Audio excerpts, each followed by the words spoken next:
Do, do, do, do. Hey, how you doing? Good morning, good evening, good afternoon, and welcome to Dreamy Dreamland with Sensei El Bob.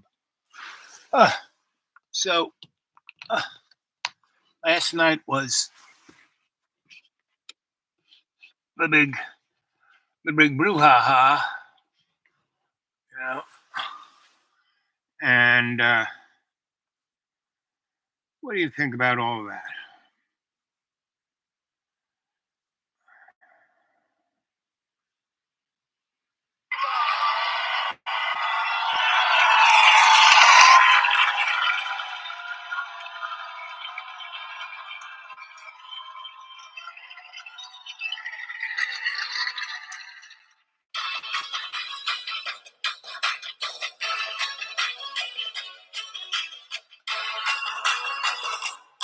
So, John Boy was from the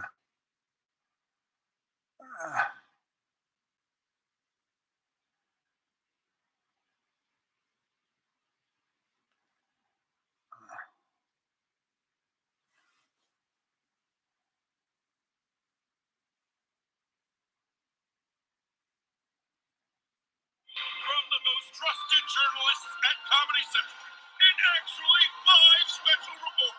The Daily Show presents Indecision 2024, the first presidential debate again. Now with 50% less old man. Here's your host, Jon Stewart.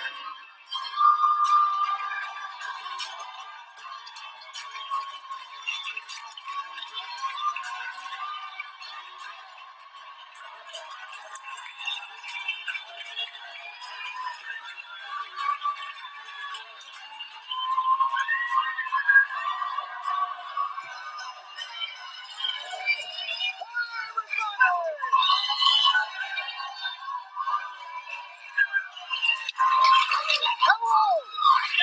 Welcome to the Daily Show.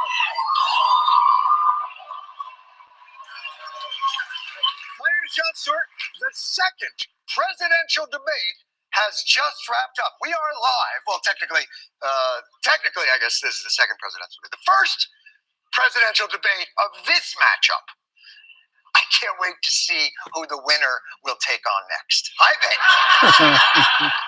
We're coming to you live, ladies and gentlemen. The stakes couldn't be higher as we all try and figure out who will be the next president of Paul Winev Miaz gang.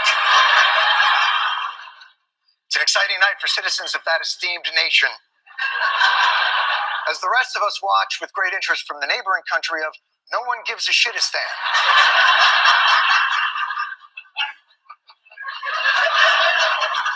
By the way, if you have any friends in Paul Winev Miaz gang, can you see if they can do anything about congestion pricing? All right, forget it. But so far, it seems like this so far, that's a good explanation of where we are. We have been we are bovine. We have been domesticated. We don't give a shit, and it shows in who we gotta choose from, right? Who are we gonna choose from? We're gonna choose from. Gets him to lash out, expose the flaws that she sees in him, stays calm, be ready for all attack.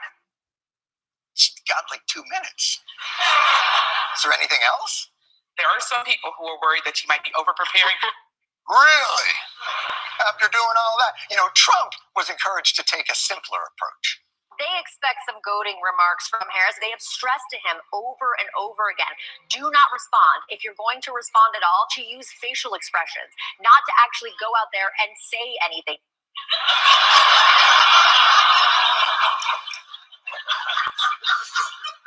Kamala say everything.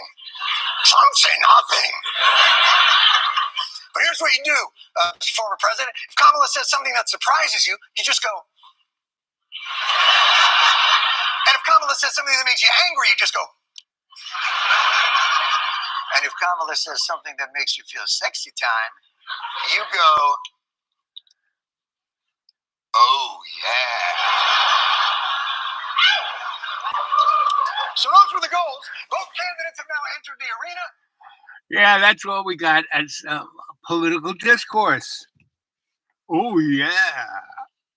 Oh yeah. You know, and then we have um uh you know, the other side of the bill is this guy. Let's see if I can figure this out here. Oh yeah.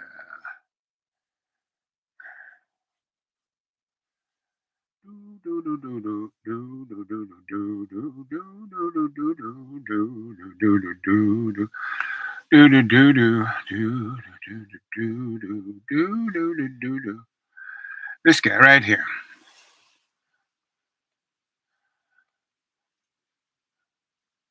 And Johnny can't do anything but. Where? Can I film you? Can we film? Maybe may I film? Oh no! I'd like to film you. Okay. And telling more stories about the famous people you knew. Did you know John? May I film you right now? Did you? You are good friends with John Cale? Yeah. I'm filming you. I'm filming your. I'm recording your voice. Is that okay? I'll give you all the money from this video. Just give me a cut. Just give me a cut. Okay, I'll give you 30% like we did before. 33%. He was going to say, I'll give you all the money from this video. Now he's down to 30%. Okay. He was I had a girlfriend who was a drummer in a punk band, the Chain Fire Band, and I was my good buddy Lawrence was the godfather of CBGBs, the guy who is nominally known for starting CBGBs. He's in your pictures. He was kind of like the cover guy. He's in your pictures. Lawrence was an A&R guy, and so he wanted to get a house where he could bring up bands before he started promoting them. So that's kind of how CBGBs came in. He had a real feel for what punk was going to be. You know, that was going to be the new thing. And so, anyway, Jane, I got to the girlfriend, Jane Fire, really amazing drummer. And her best friend was the drummer for who is one of the famous female, like in the late 70s. Joan Jett. Joan Jett. It'll pop into my mind. And she had dark hair. And she was real famous. She was real famous. Joan Jett? Yeah, Joan Jett. That's it. Joan Jett's drummer was Jane's best buddy. And so I know all that crew. And Jane was, she was almost undescribable. Real red hair, real curly red hair, really sweet, pretty, and just a wild child. And really smart. You know, she had gone to Vassar and had a really ridiculously good education and everything. But she was just a wild drummer. She just loved to drum. And so, anyway, those girls had another girlfriend who was a musician who ended up being John Cale's wife. And that's how I got to through those girls. Whoa. And that was fun. That was a really great group.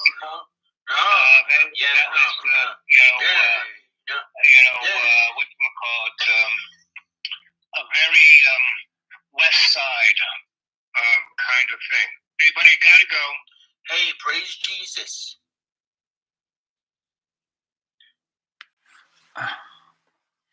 Praise Jesus. Oh.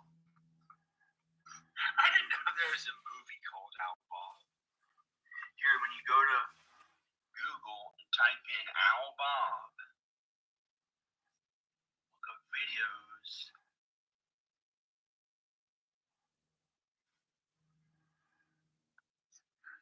And John's video after that one. It's supposed to be at the top of the search results. Let's go to a new browser.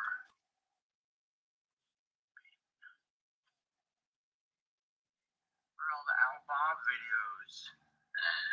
He didn't want to be famous. Well, if you check Al Bob on your browser, Google, go to images. Hi, it's John Birmingham. It's John Birmingham. Hi. Yeah. Yeah, guys. Yeah.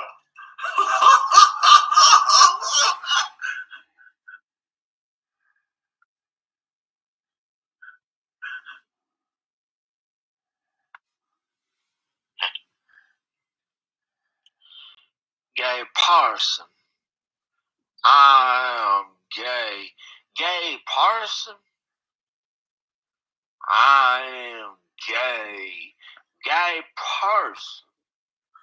I am gay. I really miss my daughter. I hope I get my kids back. I hope I get to see my kids. I hope I get to be with my wife. I hope I get to be with my wife. What's wrong with being with my wife? What's wrong with being your wife, John, is that you got divorced 15 years ago and you don't have a daughter. That little baby Ayla was from the sperm of a toe man, right? Your wife had a little penis fling with the toe man, you know. There was somebody there, but they left. But that little assuage is a metaphor of what you guys are going through. You think John is a total whack job, you know? This is you guys. That's you. There you are. Do. Come on. Well, it's all kind of crazy looking that way. So I dyed my hair and I took a shower and I shaved.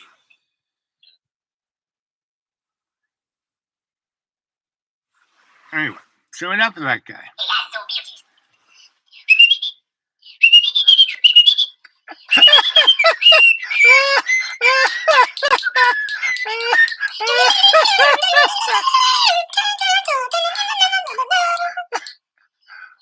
There's Donald Trump. There's Donald Trump. Before he gets made up, there's Donald Trump. That's Donald Trump right there. That's Donald Trump. Yep. When he's going to be president, that's what we're going to be seeing. That's Donald Trump right there. There's Donald. There is Donald. Donald Trump. There he is. Donald Trump. Donald Trump. And here is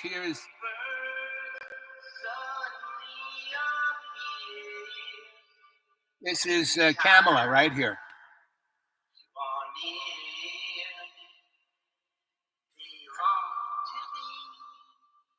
This is Cammy. This is Cammy.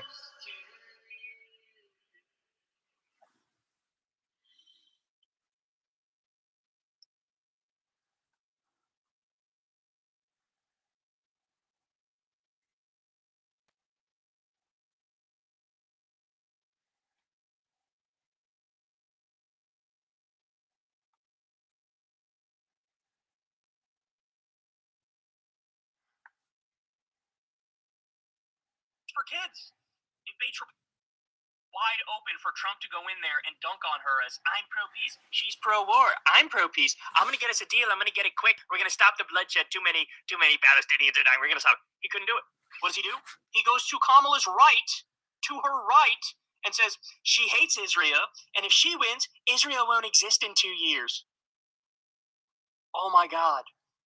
Look, in 2016, Trump was smart enough on certain issues to realize, let me not be a right-wing ideologue, and let me, where it's convenient, pivot to the Democrats' left and make it look like, hey, I'm a populist. I'm with the people's take on this. He doesn't have that anymore, man. He doesn't have on the issue of healthcare. He accused Kamala of wanting to do universal healthcare. First of all, I wish she was still in favor of Medicare for all. She's not. In fact, she never was. She was just lying about it when she said she was. I wish she was in favor of a public option. She's not. You know what she's in favor of? Expanding Obamacare, covering a couple more million people with some more subsidies. That's what she's in favor of. But what does he do? He goes, she wants Medicare for all. She wants universal health care. She wants to cover everybody. It's like, you idiot. In 2016, Trump said to 60 Minutes during an interview that, oh, I'm going to give everybody health care, and the government's going to pay for it. This is what he said back then. Now, of course, he didn't do that. He didn't do that at all. Tried to repeal Obamacare, and he proposed a health care bill that literally had a 17% approval rating because fewer people would get covered and protections for pre-existing conditions would be gone. But, like, bro, you don't realize in that moment, hey, this is an area where I can... From the most trusted journalists at Comedy Central. And if Kamala says something that makes you angry, you just go. And if Kamala says something that makes you feel sexy time, you go, oh, yeah.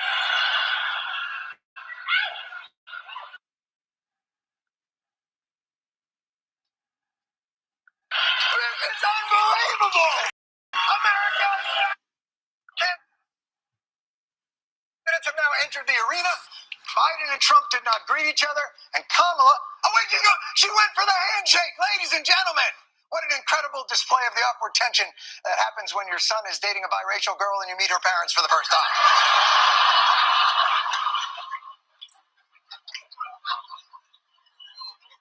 Do I?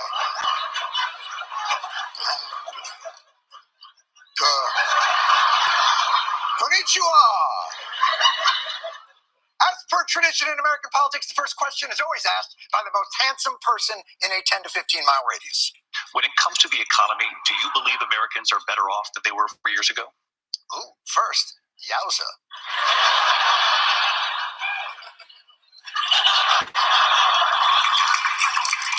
Yeah. Second, answer the question, Ms. Vice President. I imagine and have actually a plan to build what I call an opportunity economy. My plan is to give a $50,000 tax deduction to startup small businesses. I intend on extending a tax cut for those families of $6,000. You really? Shit, we're one question in, we're all millionaires. Yes. So, let's see. Where'd my reading glasses go? Oh, I got his sunglasses now. Here's my I've been looking at that for like days, and there it is. I'll probably lose it again. Let's see what you guys think. Nexus. What is smegma? Smegma is that that jizz, right? Back in the days of the mystery schools, way before Jesus. If you read the Bible in Greek, they go on and on and on. And yesterday, Jamie and a few others were talking about a guy named, let's see if I can, look at that.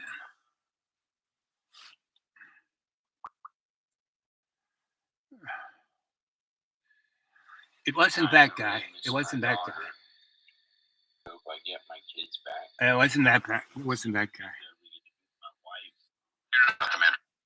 Princess, what do you think the relationship of the Wagner Group is with the Kremlin and with Yevgeny Prigozhin and the Kremlin? Move away from my window with... Get out of the car, please, sir. Oh, sir, if you want to give me a ticket, I totally understand. Just get out of the car, sir. Cyst? Large cyst. Something going on there? Wilson's getting arrested. How large?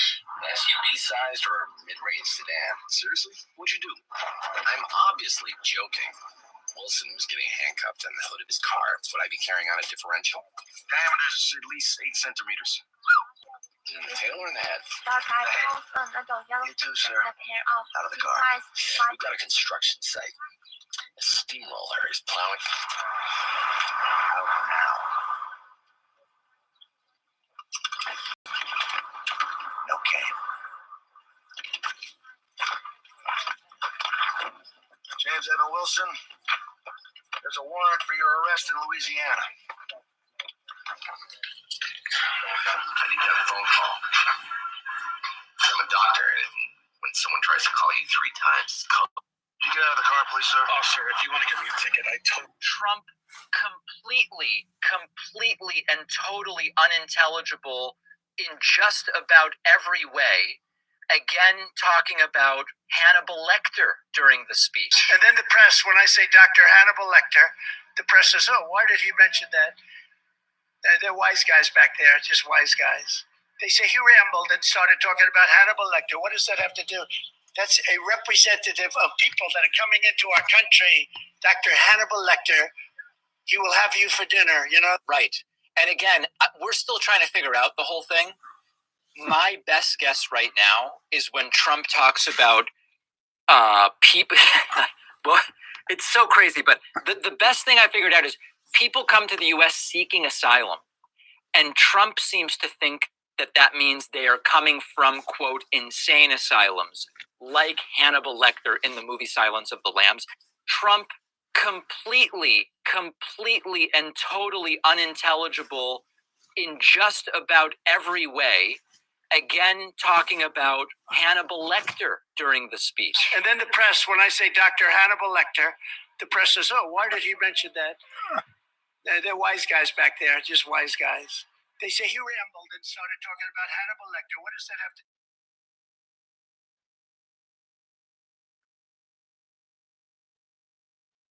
Do do do do do do do do do do do.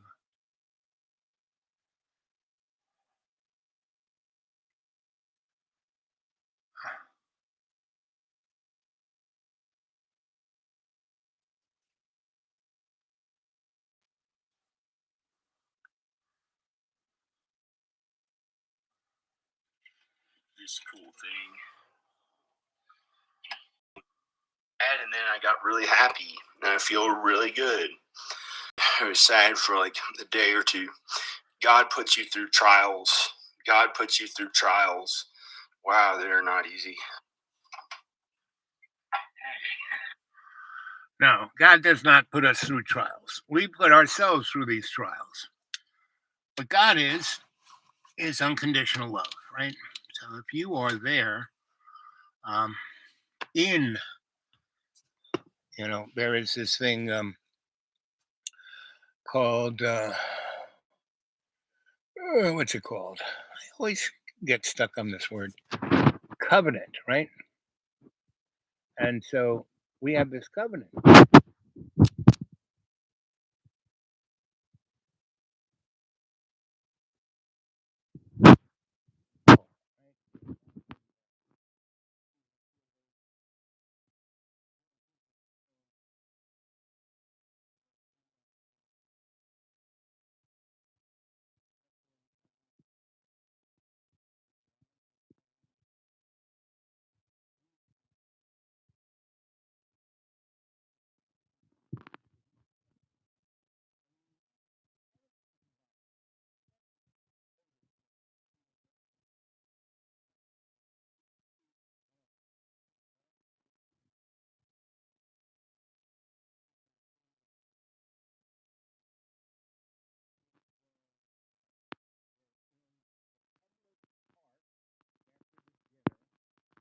And Jesus gets arrested with a naked boy.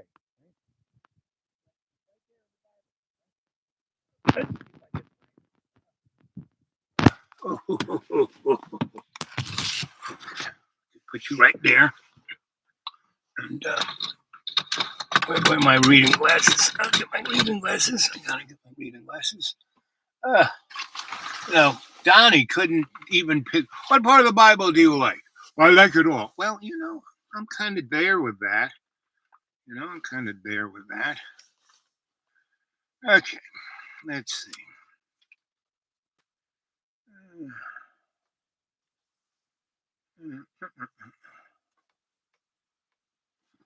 Where are we? Here we are. In between here. Here's Mark. And there is, where is it? Let's see. So this is in Mark 14, verse 46 to, let's say, 42. And they laid their hands on him and took him. And one of them that stood by and drew a sword and smote a servant of the high priest and caught off his ear. And Jesus answered and said unto them, Are you come out as against a thief with a sword and with a stave to take me? I was daily with you in the temple teaching, and you took me not. But here in the people's park, late at night, you fulfilled the scriptures most faithful.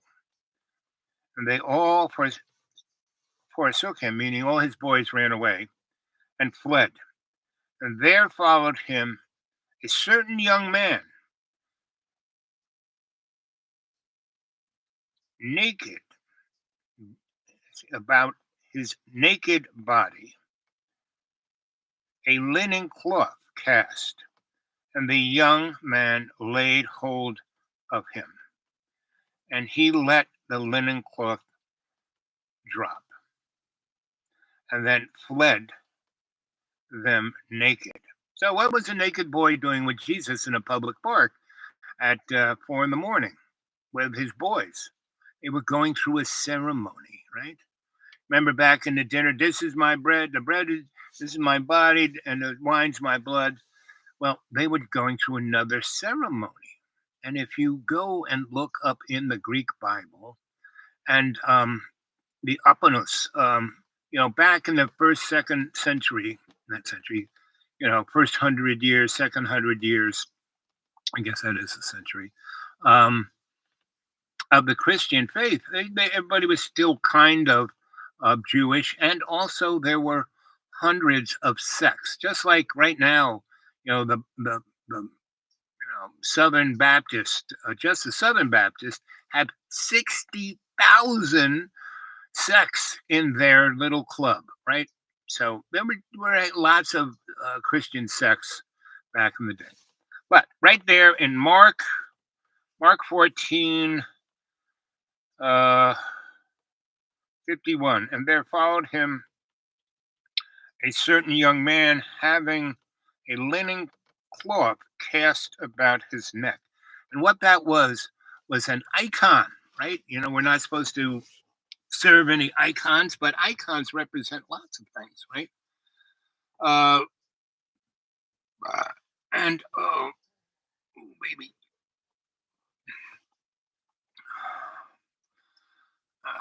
my arthritis and my neuropathy are acting up in my legs. Anyway, so what we saw last night in the presidential debate was basically straight out of Mark 14:51, right? Because it was a icon. We were looking at an icon of our what we consider our social politics, right? We are voting on our leader, right? And we've never had a leader in this country. That was one of the, again, why did George Washington step down after he was the first president? Because it was part of a ceremony that iconology of our country into why we had a thing. Our First Amendment says the Congress will make no law of a state religion. Everyone has the freedom to speak of their own religious belief. They can gather in their religious belief. They can, address the state, but the state will not have a state religion. And, that was part of our state religion, right? That was part of the icon. Anything of iconology, right? Oh, yes, the Ark. The Ark of the Covenant, right? Iconology, Ark of the Covenant. So we are the Ark. And all of this, you see Johnny Boy out there doing all the crazy shit he's doing. He wants to be an icon, right? He wants to be an A-lister, right? I'm here because, what, if you think I want to do this? No. I enjoy talking to, yes, the cadre I love. I'm very much a community-oriented guy. So, yes, I like hearing from you guys. Hey, Jamie. Howdy. Hey, Jamie, I went and looked up that guy you turned me into. Um, and I did it through this thing called Spirit Speaks. Let me, where's my little thing here? Do do do do do oh do do do do do do do do do do do.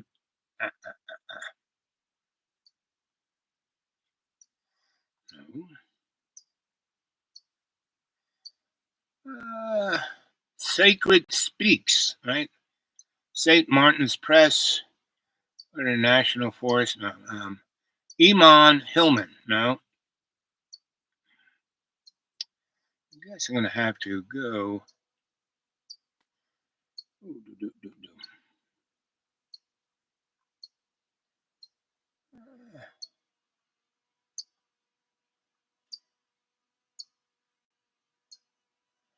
Amon Hillman, right?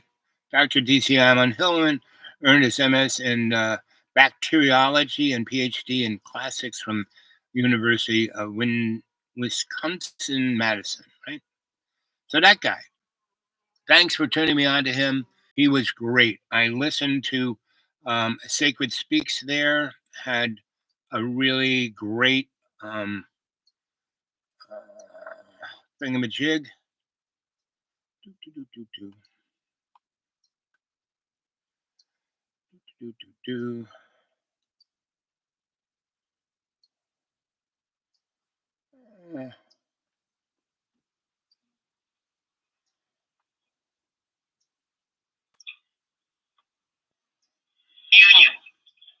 Communion is a drug in antiquity. A drug that is produced by a person to be taken by another. That is communion. Literally, within the mystery religions of antiquity, it's a drug that the human body produces that's passed from one to another. It causes healing of some sort and a state of disembodiment, a state of unity with the cosmos, almost a cosmic wedding, right? So this is the kind of thing that these texts are talking about. The actual instruments that are used in these, and by instruments I mean the drugs that are used. So just so that we can see we're pulling away from the planet, and we're seeing the planet go away from a distance, and we say, where's your mountain now? It's just a marble out of this. That perspective that Byron talks about is the perspective that I suddenly had in the literature when I was coming of age in my studies. And somebody handed me a whole bunch of texts that nobody had translated, and I started reading them, and I thought, wow. So I wrote a dissertation, to get back to your question. I wrote a dissertation, and it was had to have all this bits of recreational drugs removed because I came up against that ceiling that's there within our culture. Right. So the culture cements a perspective. You were talking about perspective. The culture cements a perspective, and I suddenly am breaking out of it because I'm seeing drugs and things that were there that people didn't want. The head of my department said, "How can you possibly say that the Romans used recreational drugs?" And suddenly, at that moment in my lifetime, I realized I could see everything, both past, present, and future. I realized what she was saying was so ridiculous. It was so ridiculous that I had to pop the bubble. I had to show them. I had to bring them in and show them. And so I started digging and digging and digging. And you are not going to believe the things that I've found. Not going to believe. All through the avenue of medicine and pharmacology and language. The language cements. The linguistics is where it's all at. If you can't, if you're not reading the Apocalypse right now in ancient Greek, you're not reading it because it's a religious document for those with ears to hear, right? And it's got a ton of what's at the end of the Apocalypse. I'm sorry, let me just add this because these are the kind of texts that I'm working with. What's at the end of it? So I'm looking at this communion. I'm looking at this thing that's going on. And I'm reading early church fathers talking about, oh man, these Ophites. Do you know who the Ophites are? No. The Ophites were a sect of Christians. Hardly anybody knows who these people were, right? But we know early on they were considered a sect of Christians who followed the way of Cain. And their founder was, or one of their primary members was Simon Magus, right? And the way of Cain you can also call the Sodom, the path of Sodom. And it involves, ultimately, the drinking of a child's ejaculate in a religious performance by one who's been anointed, who's called the Christos, right? So you can see why all of a sudden there's a pullback. This caused a huge reverberation. Remember Paul's immune to viper venom? I don't know. I didn't. Yeah, he is. He is. Nobody reads the Bible anymore, John. Why does nobody read the Bible? I know. I'm sorry. So, first of all, I have been reading some of your work for a little while now, so I have been desensitized to the intensity that some of these ideas can hit somebody when they receive it.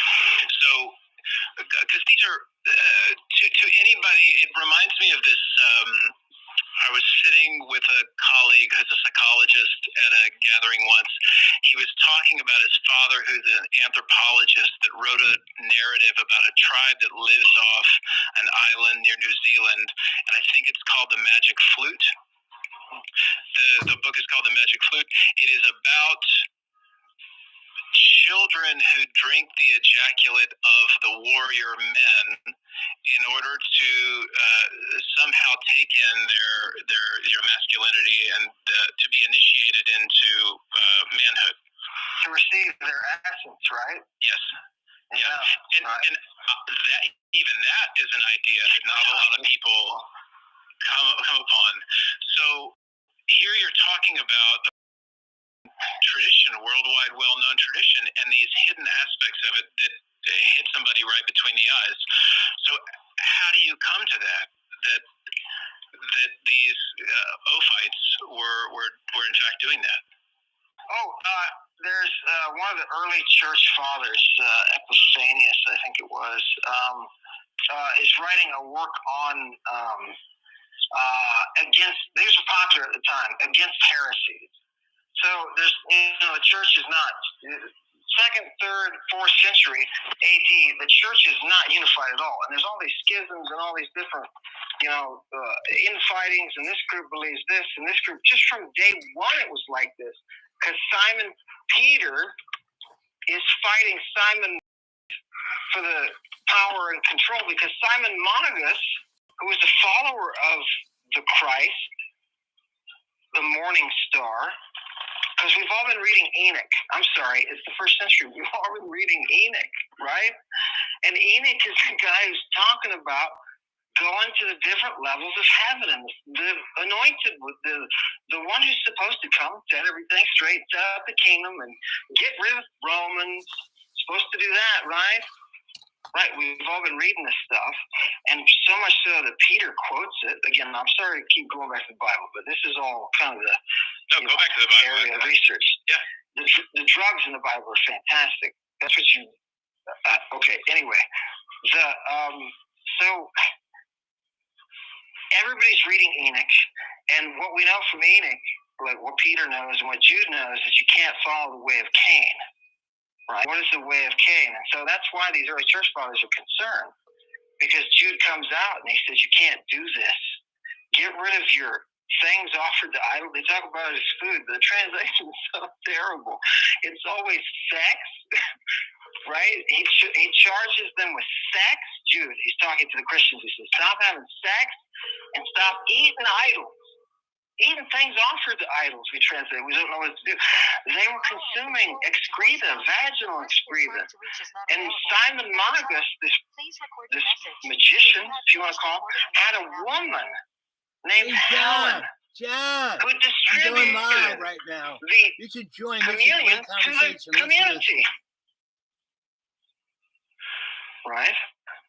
Well, this is new information for a lot of people. It's magic. It's magic. Yeah. It's all magic. And you go back and look at the magic. It's all magic. So let's do that. Let's go back. I mean, you're talking about drugs in the Bible. Let's start with sources. What you said. Always go to the sources. Aside from the Greek, you and I talked about whether learning Latin or Greek is a way to go, and you were talking about reading Greek to really have access to the New Testament. Right. Where are the drugs? Where are the sex? And why the deception? Right? Why conceal? And I think I know why, but how to conceal something so intensely overwhelming that seemingly was pretty accepted in culture at that point. Right. And it's again, perspective. It's all perspective. You got to shatter that Christian lens that is built around you and put yourself back in that pagan environment to see what these authors are actually talking about, right? To see what they really like. So let's shatter that lens. In the book of Revelation, the Protestants call it Revelation. The Catholics call it the Apocalypse, because that's really what's called Greek, right? In the book of the Apocalypse, the main bad guy is a bad woman. It's a woman, right? And if you look at chapter 17 and 18, the main bad woman is there offering the cup of her sexual juices.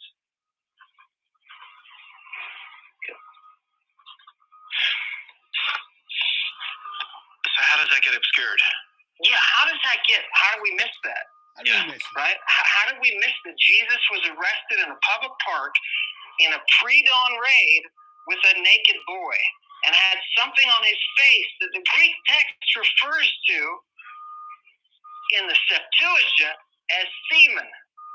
Jesus had it all over his face, but it had a funny color to it, had something in it. Semen mixed with something. How did that get past anybody? Did anybody notice that Jesus, this is my number one research question, John, right now. This is my number one. I am chasing this to find an answer. Somebody must find out why Jesus was arrested in a public park before sunrise with a naked boy. Which the text describes him twice. Mark, it's in the Bible. I get so zealous because nobody reads the Bible anymore. Read the Bible. It says he was there. It says twice he was naked. It says he had a seam on, and people say, "Oh, whew, there it is. It's some kind of sheet that covered him up." Right? No. On the medical side, if you look in Galen, the seam down is a medicated wrap that you give to a boy who's administering an antidote in a mystery rite. And that boy's antidote comes through his ejaculation, pre-pubertal. And the doctors describe, Galen has a section of his antidote that describes what pre-pubertal boy semen is like. What it looks like, what its texture is, what it's useful for, what religion uses it. And milk from young girls that they were milking using viper venom, which apparently has a prolactin, makes sense, has a prolactin activity, viper venom. And so could that have acted? I was talking with a toxicologist in Australia about this, but what we're trying to figure out, chasing down the chemistry of this stuff is very difficult. Going back to what you were talking about. Okay. Let's see how many people really lose their shit on that one. But it's in the Bible. It really is. Nobody reads the Bible. I mean, not like some sacred Bible, but the King James. And King James kind of washed as much of that stuff out of the text as because King James only put in 40% of what had been written and was what was basically accessible in the third century, right? I mean, it didn't, King James didn't come right away, and it really didn't get public um, accessibility until the 1600s. So, anyway, because we had dark ages where the Catholic Church made sure that no one could read. And we're heading in that way. They want to get rid of the education department here in this country. So, everything people are stupid now. So, I mean, I really love the fact that whether Tammy wins or Dooney wins, Dooney Chump wins, it won't matter because we already are in a martial law.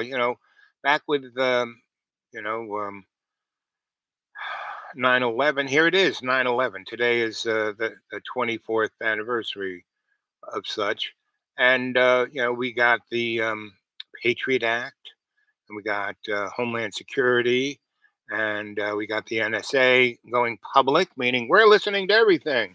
They're listening to this, and I'm glad they are because they will come and give me a job. I'm ready. Go. I'm coach. Put me back in. I work for you enough. You know, all I need is a little more accessibility here, a little funding, and a couple of assistants that can publish and know the social media real well, and we put together something, right? Like John Stewart. He's a guy who was you know not really well known until he was. Right? And then he worked for about 6 years building, and the Daily Show was started by this tall white guy, very Nordic, and then ended up in MSNBC. I forget his name, but anyway, there, Jane.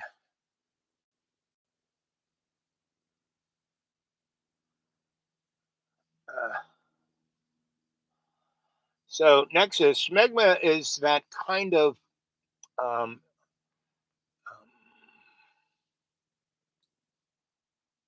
what's it called? Discharge. You know, and while my girlfriend said I was really one of the best lesbians they knew, it's because I was always down there in the hole, mining the discharges, right? Making sure that person wasn't pregnant or pregnant, blah, blah, blah, blah. And it's pretty simple not to get pregnant, right? There's a thing called a calendar. You figure out your cycle, and both have to be aware of it, right? That's one, and that right there is part of the agenda of God's co-creation, right there, right?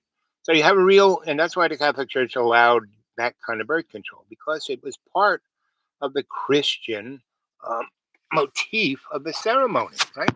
That whole ceremony of having taking on the sacrament. That's what it was like. Eating the schmegma. It's what it was, and or the ejaculate, or the discharge. Those were all sacred medicines. And in the mystery school, you would add other things to it. So that little boy that was in the park with Jesus, naked, and he wasn't really covered by a garment. He had this basically dildo, right? And that's how, because if you take medicines in your mouth, your basic system of digestion eats it up. It's not worth crap, right? So most vaccines they don't put in your mouth. They either spray it in your nose because they're all of these ganglia up here that go straight into your bloodstream, or they shoot you in a vein, right? So, or into muscle, right? But putting it down it destroys 90% of whatever it is, right? It's like almost worthless. And that's why all the drugs that are given to us for your mouth, they're given to us because they know they're basically worthless, and B, they won't really kill you because you're only getting about 5% of whatever it is. And so that's why if you bless whatever you're taking, and that's why when we have meals and we have, bless these gifts that we're about to receive through thy bounty, through Christ, you know, that is energizing that thing you're putting in your mouth. So everything I put in my mouth, I basically bless it, and I go into co-creation with the Lord. Uh, So here we are. How much juice do we have left here? We have a good 40 minutes, easy. So, guys, this is right about the time that you all should be showing up. Come on back, ask some questions. Oh, let's try homeboy again.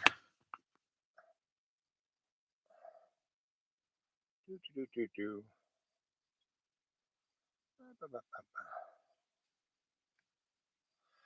But John's last video of me is totally exploitive, because and it's sad because he doesn't have a life. He could go out there and do amazing things, right?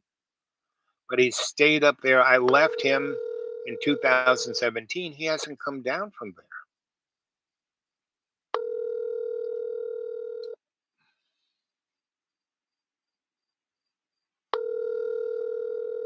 Your call has been forwarded to voicemail. The person you're trying to reach is not available. Hello. Hey, John.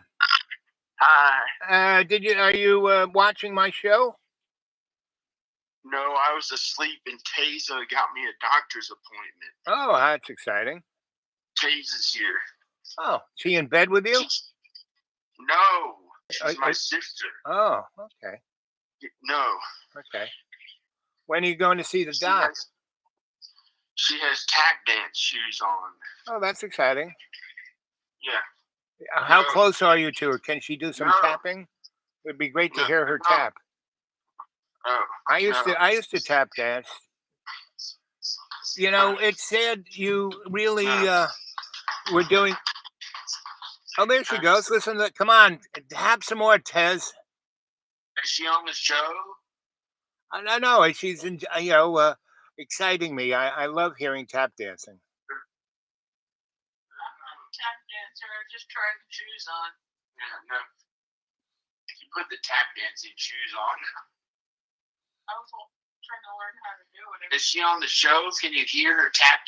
Can you hear her voice? Well, I don't hear any tap. So let's hear some tap dancing. I'm not a tap dancer. Well, just put your shoes. Tessa, I used to tap dance. I went to theater school, right? And we had to learn everything. I was a lighting designer, but I had to learn how to act and write and tap dance and. Oh, that's good. There you go. That's good. That's really good. They're John's size shoes, so they're a few sizes too big. Few sizes too big. Yeah. She's tap dancing. Is she on the show? Is she on your show? Is it okay? So you should watch the show, John. We're talking about Jesus. We're talking about Jesus and when Jesus was picked up in the park.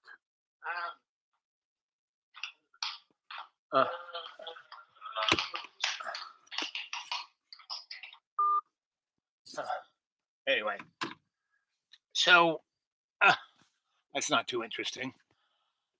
What can we? Let's play a little more of the boys.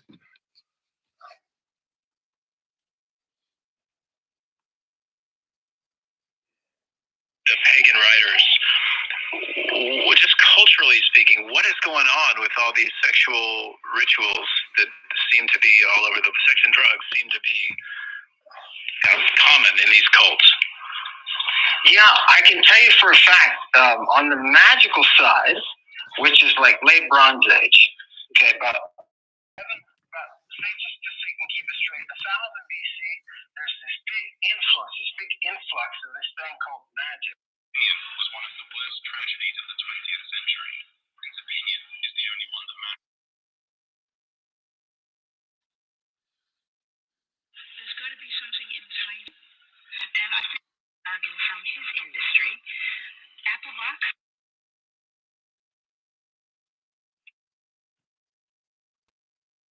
Ridiculous that I had to pop the bubble. I had to show them. I had to bring them in and show them. I said on Jesus. When she did, he ejaculated, right? Because this is antiquity.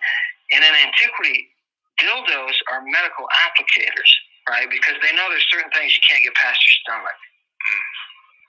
Right? Certain drugs you can't get past your stomach. So you have to put it on a dildo. Because, it's got to be absorbed in your, It's for a suppository? It's like a suppository, but in a way that involves what's often depicted as a sexual act. Yeah. So there's a strange line that's never drawn in antiquity between medicine, health, and sexuality. It's all about, they have a very strange way of approaching that, where you can't see this cure. So the sex, they're performing sexual acts, and if you have a certain problem, you can go to a temple and have an incubation, and a priestess will give you an anal probe with whatever medicine that you need on it, and they're burning incense that the temples on Cyprus, you could smell it. That's how the sailors found their way to the island. They sail to the odor of the burning incense, right? The burning botanicals. So you can go to the temple and you can have this. So having a priestess insert a dildo as a medical device covered with drugs isn't the oddest thing, in antiquity. So it's not something that you'd be worried about, right? But for them to turn it into a ceremony whereby we have examples of men being masturbated while it's happening, to the accompaniment of singing, because it's a religious event, right? And supposedly the singer has more power with her words than she does with everything that's going on. Well, that's the type of medicine we're talking. But that type of medicine is really emblematic of what happens currently in shamanic territory. I mean, the Icaros, when I've spoken with shaman, they talk about singing that happens, and the singing is really one of the curative aspects of the process. Yeah. But again, I mean, all this stuff is pretty shocking. There's no doubt, because I don't have a language. One of the things you and I were emailing about, I don't have the language system that helps support this, but I certainly don't have the exposure to the texts. So a lot of times what I do is I go, shit, I don't even know how to look at this up. I can't, that's one of the difficult, you can't Google this stuff. To put it clearly, you speak and read languages that the vast majority of people will never have access to. And so fundamentally, there's an element of trust, right? That's like, okay, Amen, you got to guide me into this stuff, and we got to do it in a way that recognizes that I'm a freaking child, and I've accumulated decades of culture that associates some of the words, whether it's Jesus or the morality of sex. I associate those with certain psychological, imagistic, and emotional or body aspects of it. I have a feeling it evokes, and it's like, oh shit. So I'm sure you're met a lot of times with some confused, if not really concerned faces by the people who are receiving the information you're giving them. But on an extreme to that, can I just tell you, I found myself in a position in my life where I was sitting at a conference table in a downtown building in Minneapolis with an attorney standing over me, yelling at me, "Are you the God Pan?" He just kept repeating it over and over again. I was looking at my attorney, looking at him. Is this crazy? Is it happening? Objection, objection. Oh, I had 8 hours of a grilling that implied that I was a Satanist and a worker of magic and an opener of portals. And no, you know what I am? I'm a reader of sources. That's what I am. A reader of sources. That's what I am, right? I'm a reader of sources. I am an itinerant scholar.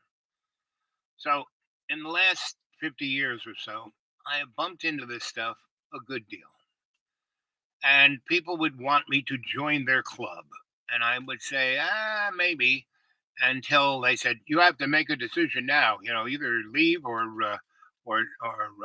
do the ceremony. And I said, well, see you later, guys. It's been fun. And because, God, what is God? Anybody got any things for God? Any ideas? What do I say? What does your sensei Al Bob say? Your sensei Al Bob always says God is love's co-creation, right? That's what we are. We are, and we are the vessel of that love, right? We are that, that vessel, right? That avatar, right? And that we have been given a free will. We are not just programmed um, through senses. You look at animals like your dog or a horse or anybody else, and there is a consciousness there. There's a personality there. There is a understanding there. But it does not really have. It does have a free will. It can get upset about things. Hey, Cadre, Jamie's back. So, Jamie, individuation. Yes. Give us a good definition and explanation of individuation. Because basically, I've been exposed to every kind of you could imagine. And at an early age, people kept saying, wow, this guy, he's going to be a high holy priest one day. He's going to be a rocket scientist. He's going to, there were a lot of people who had expectations of what I was going to be. So I had a great deal of being exposed to these understandings, right? That most people don't get. I've had an education that most people don't get. I've been around environment, growing up in New York City. First growing up in Harlem, and growing up in a bourgeois part of Long Island, and then going back to Manhattan, and being in a super duper. I was at this Catholic magic seminary, right? Canterbury, right? And now it's let's see what Google.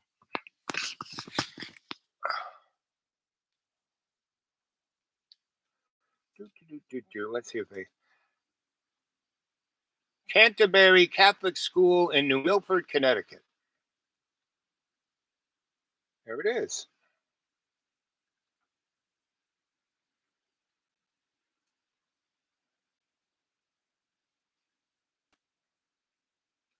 This is a high school experience you deserve. Learn more about. Oh, there's. They now have girls in it. We were just boys' school.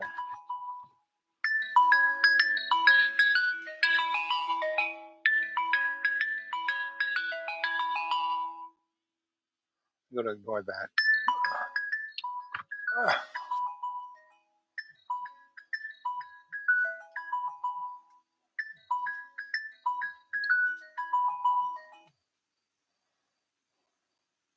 Oh boy, the school has changed since I was there. Yeah, it's gotten low. Most of the people there. These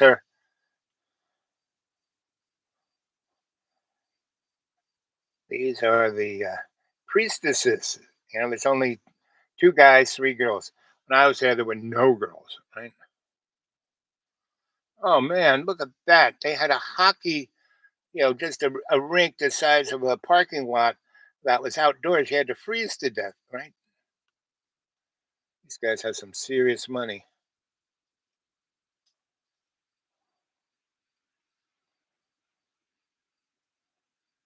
Those saints. Yep, there's the chapel. Chapel's still there. I used to get up at 3 in the morning and go take chapel, and the priests were there to bugger the boys. Right? It was always a lot of snow there. Oh, that's what was the new science building. Not so much anymore, I guess. It's 40 years later. But you make them out of that. I mean, this building was over 100 years old. A little chapel. The other buildings, these are spanking new.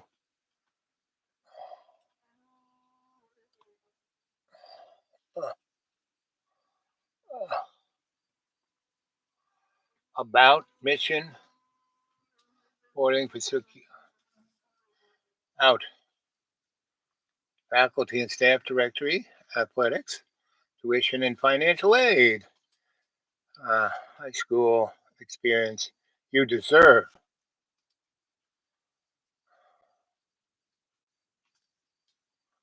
Whoa, look at that. These guys.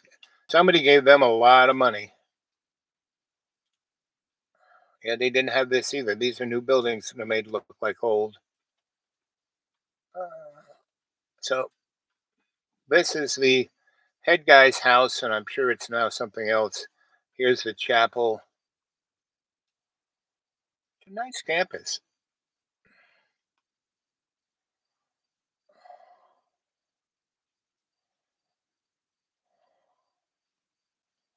Directory College,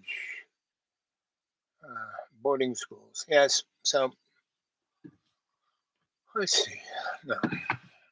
Oh, good. Jamie's back. What date there? Knocking at my door. I hate it when it does that. Yep. Canterbury Tales. Yep. Hot Rod. Yep. Hot Rod Owl. Where's John? John's asleep. Praise Jesus, dear beloved. So, God is something we don't know. All of the texts, and no one reads the Bible, let alone the ancient texts. That guy you turned me on to, he's got like thousands of texts that he hasn't even translated yet. I was in libraries. The library at Duke University, the old research library that nobody was in, that had tons of cracks me up. Yep. So I can go to, and I mean, John really is a metaphor of the psychodrama that the human race is going through and has been going through all of recorded time. John is, he's a character in most of my novels, but I call him JB, which was a play written about Job, right? And John is Job, right? Without the context. Job had context. He was one of the God's um, A-listers, right? And knew the story, right? You read about Job in Greek. You read what Job says, right? And so he basically is realizing that Satan and God are in cahoots, right? What do you think about that one, Jamie? Yeah, yay, Amen Hillman. I mean, that guy is off the hook. Yeah, seriously. The Bible before, yep, before Hebrew. Yep, exactly. And that was the mystery schools. And when, those 33 years that Jesus was off in the hinterlands with the family, That's where Jesus was. They were traveling from mystery school. They went to Egypt, and then Mesopotamia, and then kind of up there near Greece and Turkey, and Bohemia, all of those Stekadons. Kind of where Afghanistan is, but more west, and all up in there. And that's what he was doing for 30. So when he came back when he was 13 to get registered, and they were having a good old time, and then everybody left and was heading back home, and then they realized, hey, where's Jesus? Where did he go? So they went all the way back, and he was still in the temple with not just the rabbis but the high holies. See, no one really talks. It's in the Bible about in the temple, especially if you go into Deuteronomy and Numbers and Exodus. There is a great um, detail on the temple, how God wants it, or this room and that room. And there were rooms that, the Ark of the Covenant would be in. That was like God's couch. And, you know, um, only the one, um, pure high priest would go in there on one sacred day.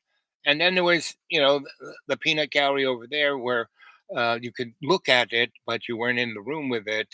And there were lots of other, so there were at least 5 to 10 character actors. Like no one talks about the you know, the singer in the Hebrew temple, and they still have them, the cantor, right?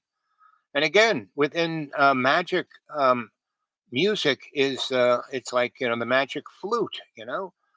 Music is the real sacrament because it's a vibration, and that's why I read the Bible, because when I read it to myself out loud, it's a vibration, and I get the deeper essences of what the Bible is talking about. Right? Hebrew 8,000 words, Greek 250 to 500,000 words. Crazy shit. Yes.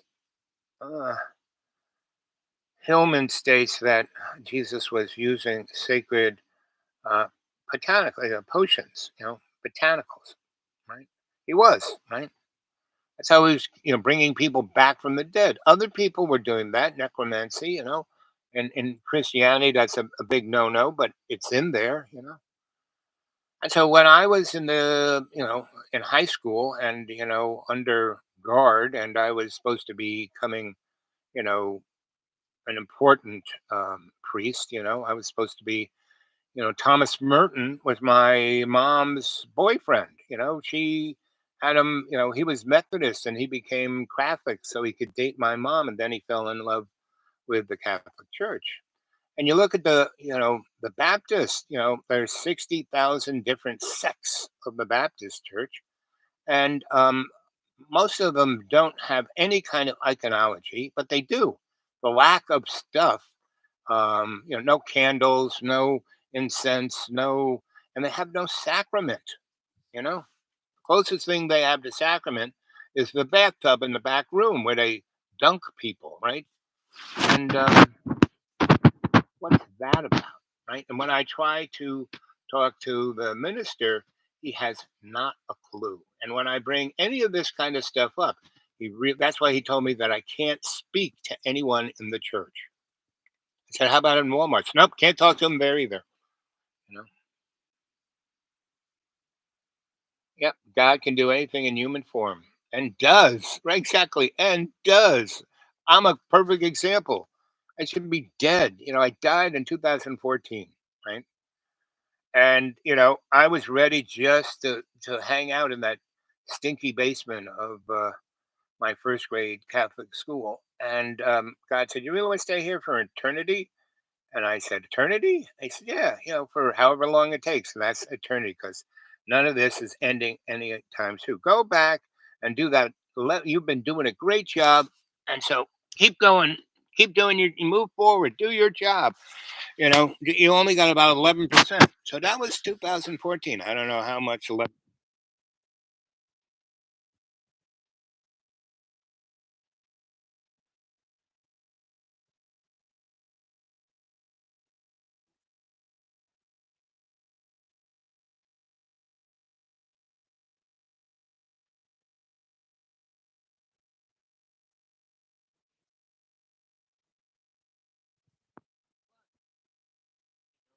years ago, I was surrounded by super annoying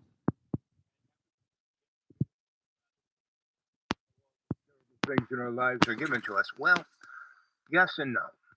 It's they're always there. See, that's the thing. They're always there, and it's how we deal with them. And God, all you have to do is let go. Let your ego go, and let God take. Have your back.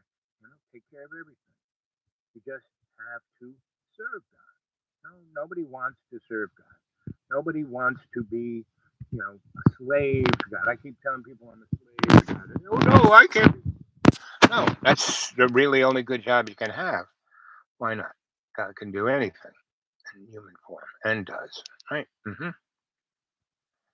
What is your favorite part of the Bible?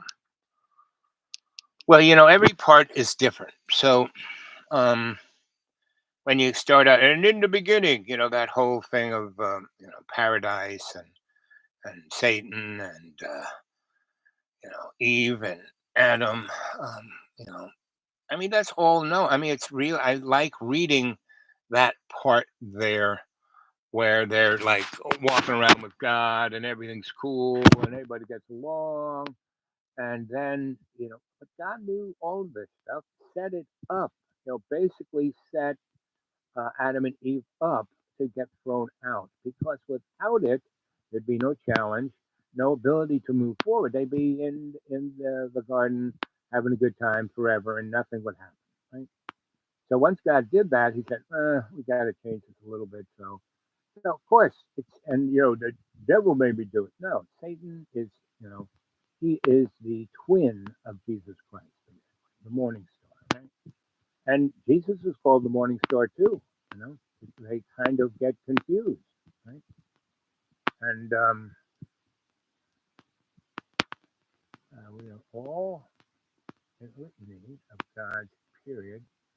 Meanwhile, exhausting experience life after life, kindred inner links brings us together again and again.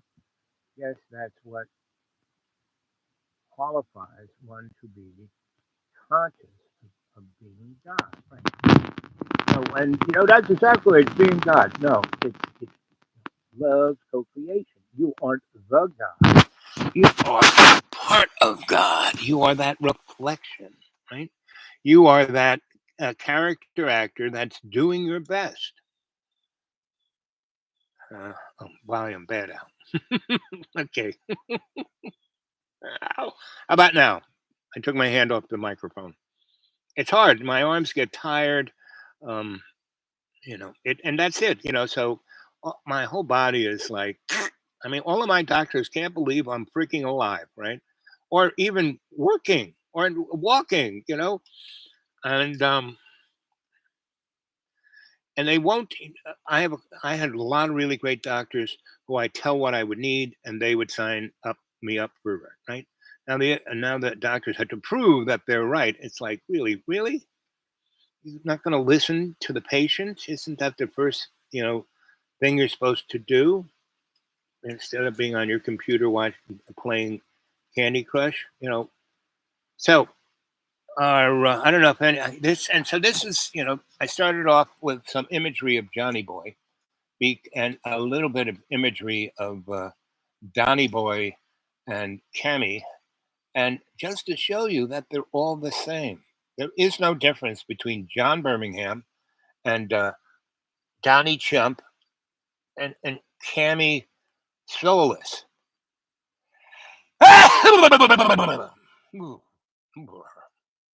My mother used to that little sneeze. My mom used to sleaze.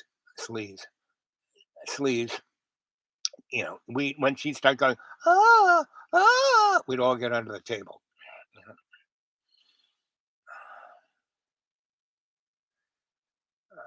Experiences themselves. Yes, God experiences himself through us, as us. Blatantly, God, the drop become the ocean. Yep. Johnny. Yep. Exactly. And so that's why I hung out with John as long as I did. He was a great lab rat. B, he was my friend, right?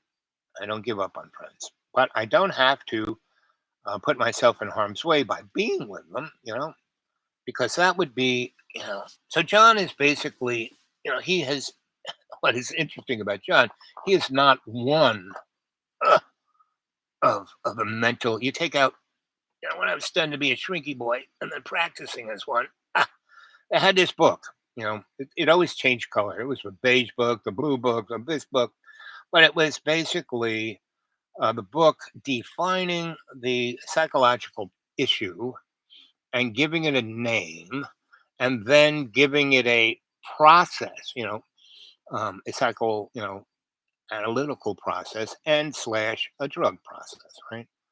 And are we there yet? Are we there yet? Exactly. And so John Boy, he represents, the spectrum. My oldest sister was having a conversation with me the other day, and she got really upset with me because she called me up. She loves calling me up and telling me people that we know their problems. In German, it's called Freudenscheid, getting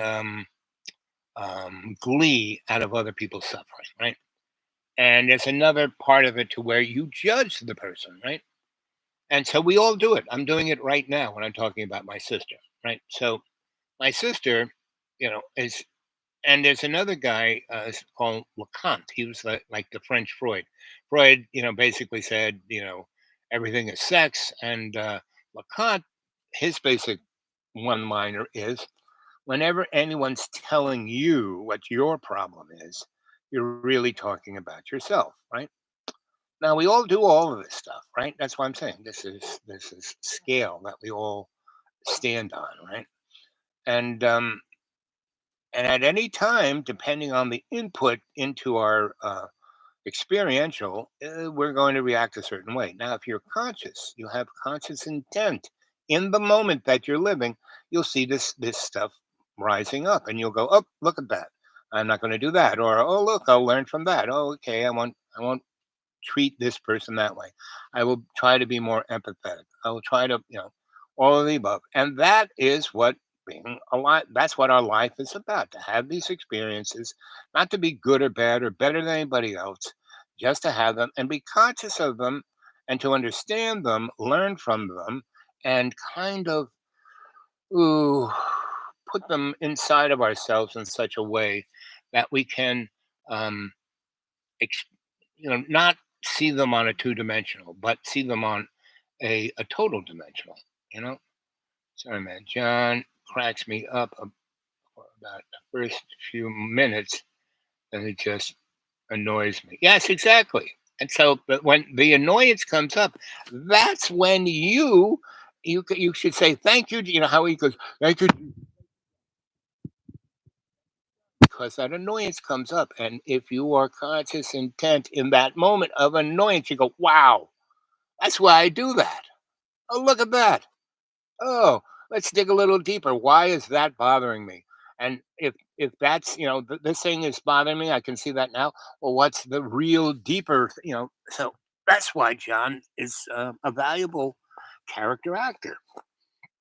And that's why we have art. That's why we have theater and poetry and pathos, and why the Greeks are so important, because there have been plenty of other cultures that have pegged all this, but we don't know about them.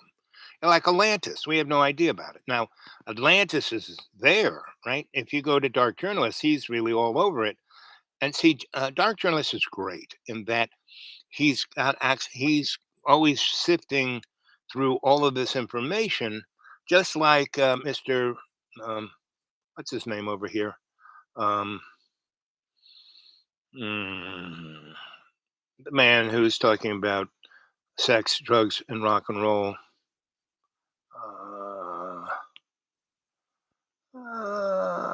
What's his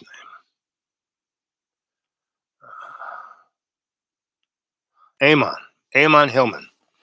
So Amon Hillman, he's real, he is all over that Greek stuff. Like the guy interviewing him and says, you're like one of four guys on the planet who can read this stuff and understand it. He is, and that's why he is great, right? And dark journalists and other characters like that do the same thing. They kind of look at a singularity of something and digs down deep in stuff. And dark journalist is really great when it comes to Mr.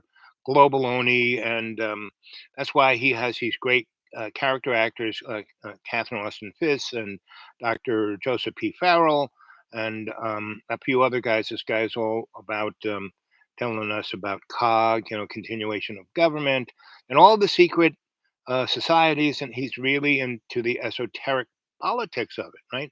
And the history of it all the way back to our founding fathers and further. He's very good, but he has his own perspective. And we all kind of have that. I try my own perspective is trying not to have my own perspective. You know what I mean? You know what I mean, man? My good friend Jar is he's got a friend who always says, "Know what you mean, man?" And so he basically, and anybody who has a saying like that, like I have a old black friend in Virginia, and his thing is dynamite. He says it. I mean, he says it like better than the guy who coined that phrase. So people do that, right? And I try to taptoe through those things. I use them as a comic relief, right? I don't use them unconsciously. I try not to use anything unconsciously. I try to be very, very, very conscious. And when I was murdered by that nun and ended up in the Maryknoll Seminary, and it wasn't a seminary, it was a sanctuary. And there were all these scholars, and they were all priests and nuns. They were like Thomas Merton. I only met Thomas Merton because he was my mom's boyfriend. And a few times, and my second cousin is John Steinbeck. And so John Steinbeck and Thomas Merton used to come to our house for Thanksgiving dinner, and the three of us would sit at the kiddies table, right? All the other teenagers would sit at the grown-ups table. The three of us would sit there with my cousin Johnny, who was woo and really brilliant, photographic memory, gay as gay could be. Before anyone knew what gay was, they just thought Johnny was ooh. And he was all of that, but more fun than a barrel of monkeys. And when he and I got together, it was total chaos, and it was loads of fun. And so those two guys, Thomas Merton and John Steinbeck, would have, the four of us would be there, and we would be laughing hysterically, and they would be laughing harder. We'd only be laughing because they were laughing hysterically at us because we were saying stuff that we had no idea what we were saying, but they understood that in the grown up speak, it was hilarious. And a number of times, my father always tried to show off that he was wealthy, right? So he'd take people out, like he joined a country club just so he could take his friends and family to that dinner, and then say, "Oh, order whatever you want." And then when people, "Oh, I'll have the lobster," no, have the cheeseburger. We'll have 20 cheeseburgers. I mean, he was a version of Donald Trump in a certain way, but my father was way more interesting, way more. Um, and my father loved to read. He was a voracious reader. You put anything in front of his face, he couldn't help but read it. So when I took care of my mother and father I thought it was only my father. You have to take care of us. I said, "Fuck you! I don't have to take care of you." And then basically, I said, I'm gonna, because they're not that bad when they're fun. And I'll just tell them, I'm only going to see you when you're fun. When you're not fun, I'm not going to see you. What if you fall down the staircase? I said, well, you better be funny or else I'm not going to be there. You can stay there the rest of the week. I don't care. But they lasted 28 years and we had a ton of fun. And I had I mean, and I would stay there. I wouldn't just come and visit them I have lots of friends who go and take care of their elder parents, but they live really close to them. So they come and spend a half an hour with them and take care of this, take care of that, and then leave them alone. One of my rules was I never lived closer than 50 miles away. 50 miles, not a big ride, right? Especially if it's in a semi-rural neck of the woods where you get on interstate and in half an hour you're there, right? So I basically, that's how I made it roll, and my parents lived half the time in Florida. So half that time when they were, I wasn't there. I would go, and when it got really cold, I would head towards Florida, um, in around December, right? December 10th, and I would get to my parents' house around January 10th, right? And so I would take a nice, because I had friends in Georgia and South Carolina, and I was living in North Carolina and Virginia, so I would kind of go mosey on down. I would take the Dixie Highway. I once took the Dixie Highway and got stopped by a cop, right? And he stopped and we started talking and talking. He said, "Oh, so well, have you had lunch yet?" And I said, "No." He goes, "Well, come on, leave your car. Well, follow me." And we went down about 20 miles into the little county thing, and we went into the really nice, store, the restaurant that they had, the restaurant in that town, and it was something out of, some kind of, what's his name, Reacher, that show on right. It was that kind of town, and that kind of policeman, and anyway, so we had a great lunch, and it would start to get dark. So, "Oh, you need to stay here." Took me over to like this bed and breakfast. They didn't have that, just this old lady would put people up. You could rent a place for a week, a month, a night, and she made your meal, breakfast, and so anyway, I basically we stayed in that diner for like 8 hours telling stories. He brought me to that place. The lady was very nice. We sat on her porch and she told us stories, and then he had to go. And it was about 10 and I went to sleep. When I and the old lady knocked, "What you come and have breakfast?" And so I got a real southern breakfast, and the sheriff was there having breakfast, right? So we had a really nice. He said, "Listen, I called up down. It's just stay on Dixie Highway, stay on 11, all the way down to Florida. I've called up every county sheriff, and they're all waiting for you to show you a good time, right? They want to talk to you." He goes, "It's gonna, you're gonna go down about 60, 70 miles. There's going to be another sheriff waiting for you at that county line, and just go with him and he'll take you to lunch. And, if it's not too late, you go down the road to the next one and they'll put you up some." And I did that. And for 10 years, I did that. And I got to know all those policemen really, really well. And they were all sheriffs. And there's a real difference between sheriffs and like, city cops, right? Sheriffs are like kings, or at least a duke, right? They believe they are the sole judge, because most of those sheriffs are not just a sheriff; they're the judge too. There's a term for a judge that deals with most of the lower end stuff. Before you do something wrong, you usually go to that guy, and he knows the law better than anybody else, and he will figure out whether you broke the law really or just kind of. We'll just give you a fine, or we're going to throw you in a hoosegow, or we're going to take you to county jail and basically put you in the big court, the county court or the state court, right? There's a term for that. I forget what it is, but anyway. And so for 10 years, I took a whole month going down, the Dixie Highway, seeing all these cops. And I got all these cards from them. So whenever I got stopped by cops in any other town or state, or out southwest, up in New Hampshire, I would pull out my wallet and I had like 50 of these cards from all these different sheriffs saying, "This boy is a good boy, no matter, as long as he didn't kill somebody, let him go." And it was, and you know, I would get stopped by a cop and show them these cards, and they would like, and if it was a county that had a sheriff like these guys, he goes, "So, do you have any time? If I could bring you back and bring you to the sheriff, I would get some brownie points for this. Can you?" I said, "Sure, come on, let's go."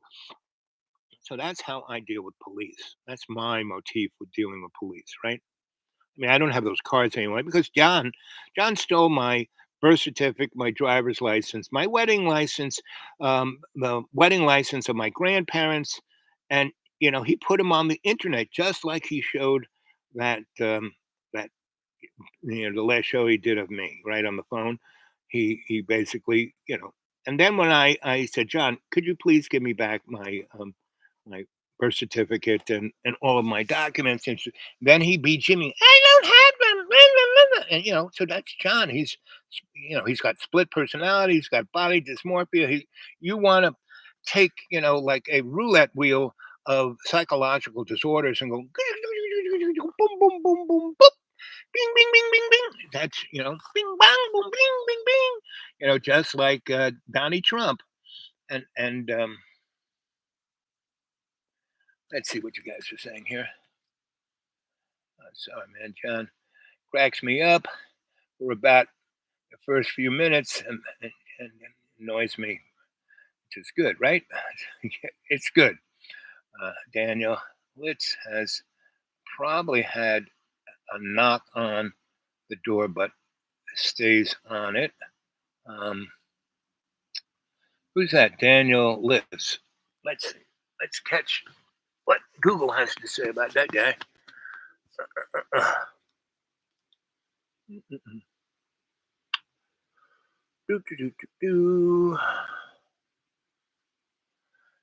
Daniel Litz, Listz. Oh, there he is. Pianist, Franz Liszt's son. Oh. Born May 9th, 1839. Died in 58. 59. Oh, that's only 20 years old. Died December, yeah. Spellings, Litz, clergy, okay. Wagner, siblings. Let's see, Franz Liszt, parents, and the list. We are our 701 partner store. Access across Daniel List, Amazon Music, Daniel List, Daniel Dark Journalist. Ooh, there we go.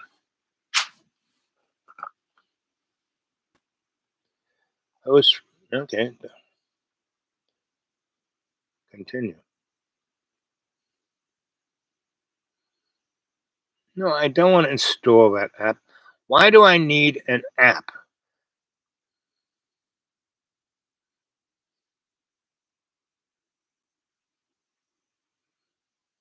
Build your contact in 30 seconds. Get the app. Dismiss. Well, such as that. Oh, new Substack.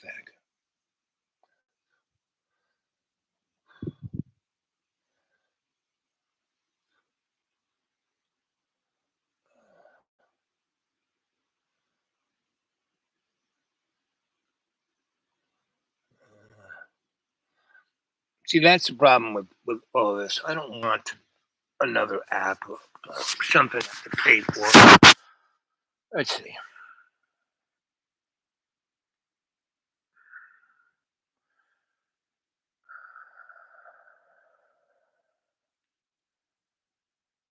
Janie, did you like the comments on the inner links?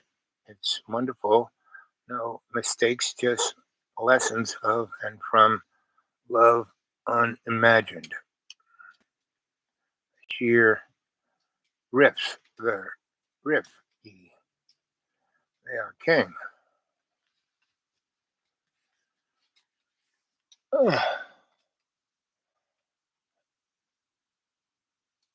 Okay.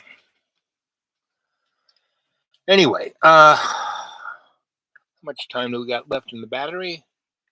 Another 20 minutes, give or take. Anybody else got some stuff? Jane, what do you got to say?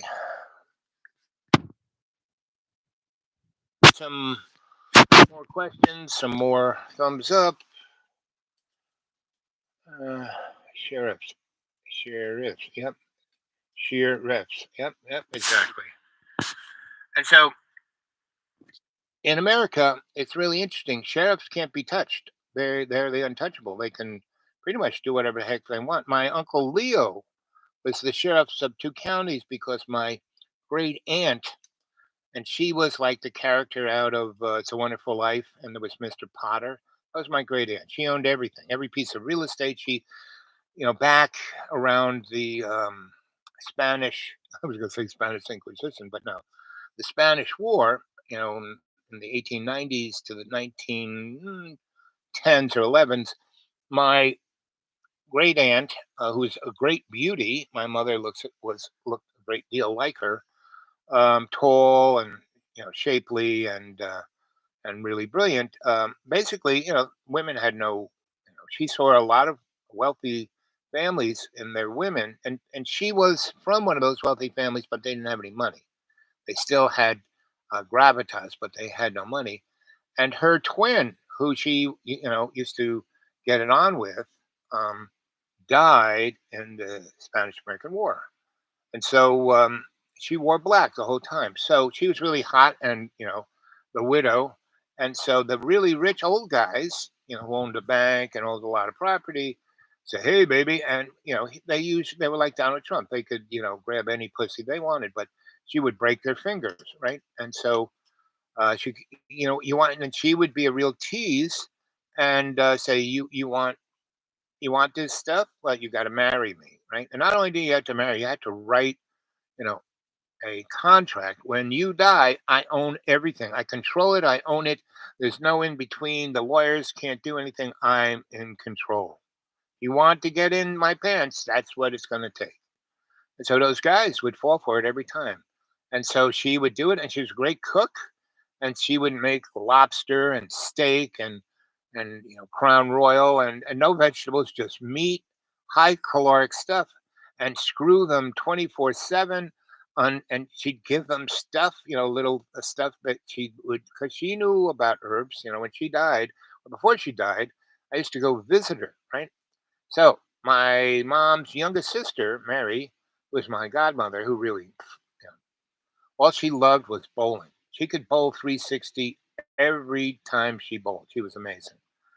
And in the 20s and 30s, my uncle Leo would take her around, and they would bowl, and she would, and she was good looking like my mom, and so she would get the attention of all these guys. And my uncle Leo was Mohawk, and so he looked straight off the, cigar store Indian, off the nickel, and he would, they would go take all of these guys who thought they were great bowlers and take them for their money. And then when they waited outside the parking lot, my Uncle Leo, who always had a gun, would shoot them. Right? Anyway, he did this so much that he got the attention of the police, who then made him a policeman. And then when he married my Aunt Mary, my great aunt made him the chief priest or police chief of the two counties. And people voted him in because the old lady said to, and because that's politics. And, you know, because she was part of that Tammany Hall of New York State, So, and she knew Franklin Delano and all of that stuff. And my mom did too. My mom was very involved in church politics and New York State politics, right? Until the day she died. I mean, people were always coming to, kiss her ring. So anyway, I looked the first time I saw my great aunt. She looked at me, came over and picked me up because I was a little peanut of a kid, and hugged and kissed me and called me Frankie, and that was her twin, Franklin. And anyway, for a good 6 years, every summer I would go stay with her, and it was just like that. Oh, movie about the girl who stayed with a rich person who was a grumpy person, and then, um, you know, everyone loved her and gave her ice cream cones. No, that was me, right? And everyone wanted me to stay there longer because when I was there hanging with my great aunt, she didn't get it on. She left everyone alone, right? She, instead of being the grumpy, Mr. Potter, which is what she was, to the 10th power. Anyway, so that's when I learned about sheriffs. So my uncle Leo was great. He never wore a uniform, but he loved driving the police car, right? He loved having the radio. And he had a radio that he could listen to all the other counties, right? It was like he scanned half of New York State. It was like listening to baseball to him. Anyway, so in the back of his car, the trunk, instead of guns and stuff, he had boxes of the Constitution. And when he would stop somebody for speeding or doing something stupid, he would stop them and, basically he said, okay, what'd you do? He goes, listen, I'm going to let you go now. But he would have the Constitution in his hand. He said, put it in his hand. He said, if I see you again doing something, you better read this and know this. Because if you can tell me about constitutional rights, I'll let you go. If not, you're going to jail doubly. And because I'm the judge, I can give you any sentence I want. And pretty much in America today, that's most sheriffs. It's truly, and what they're getting kind of mixed up with, and they always were kind of mixed up with the Ku Klux Klan and you know that kind of uh, negative thought process. Uh, so I've always had, and John is, John Boy is petrified of police. So much so when he's out there driving, he will see a police car and he'll go, "Ugh," and he'll go through a red light or smash into a stop sign. And that's what's happening. They took his license away because they think he's nuts. Right now, I keep telling people John isn't quite nuts. He is just neurotic. And we all are. And neuroses is just how well you do with your stressors in your life, right? Pretty much everyone is neurotic, but it's how well when you realize that that stressor is a process. And John kind of talks about it's a kid. It's God gave me, I'm really upset and it blah blah blah. But it's God gave me this. I said, well, it's probably true, but the real thing is, what are you doing with that gift, right? There are some beautiful movies. Blake's poem, "The Innocence." Every night and every morning, some of the misery are born. Every morn and every night, some are born to sweet delight. Right, and the thing is to take that misery and make it sweet delight. That's the real text, the real journey, the real thing that we should be doing with our life, right? And so Jamie, have you sent me an email at the dude awake 42 at Gmail? I haven't really. I went through all that. I can't bring up my list of people on my email. I have to go through all my emails and find people. And can you send me an email, the dude awake 42 at Gmail? Because if you do, I want to send you some of my delightful writings. I want your opinion on them.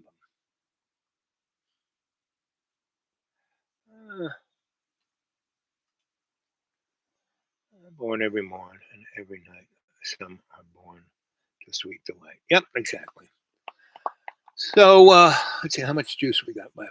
We in the red zone? Nope, we're still not in the red zone. So we keep pushing forth. Okay, I'll send one now. Great. Slancha. Yep. Do.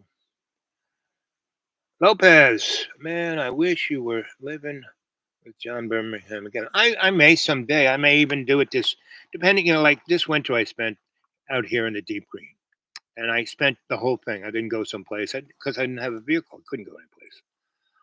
Now I have a vehicle. I'm not quite. It's not. I have to test it out. I don't go any further than 60 miles away. Now, John hasn't really changed. If I go visit John, he will probably throw me out within 3 days. Right? Now I'm making these birdhouses, and I'm starting to take them around. We have some clients that the boys I make these things with, they have been selling them to those guys forever.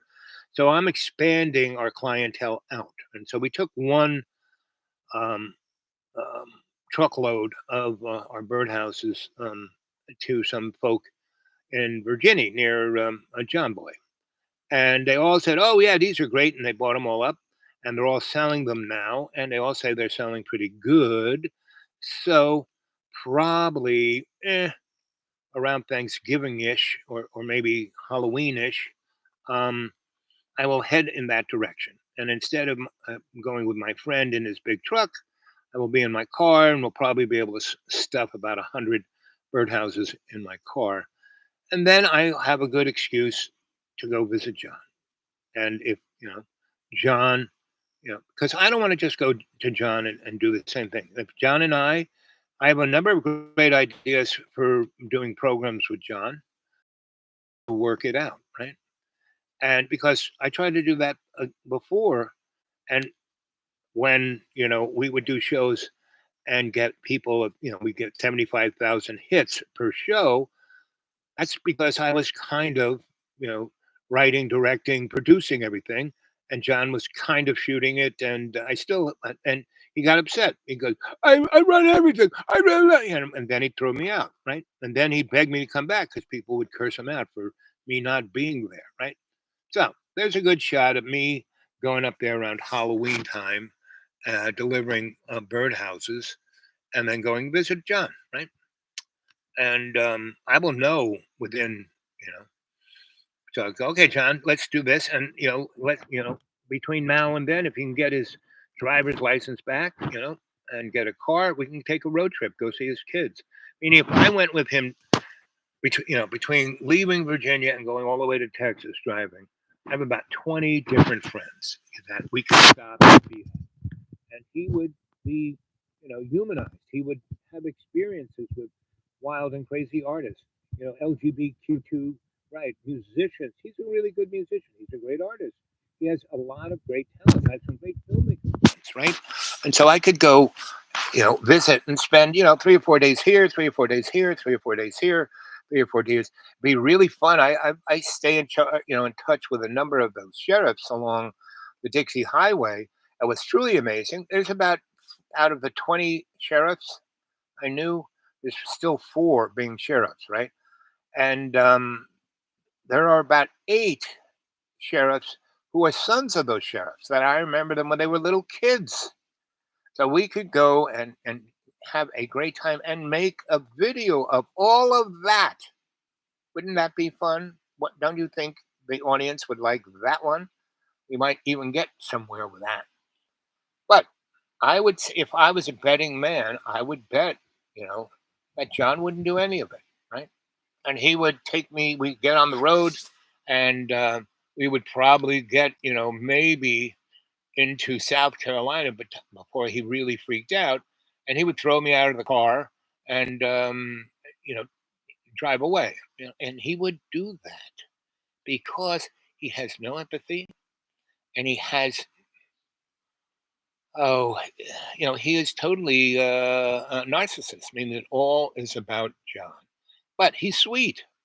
But there's a sweet side to Adolf Hitler, and there was a sweet side to every other narcissist. I mean, every politician in any country all around the world, they're all freaking narcissists. That's like the modern tone. I mean, and not just the modern, it's been that way for all our history.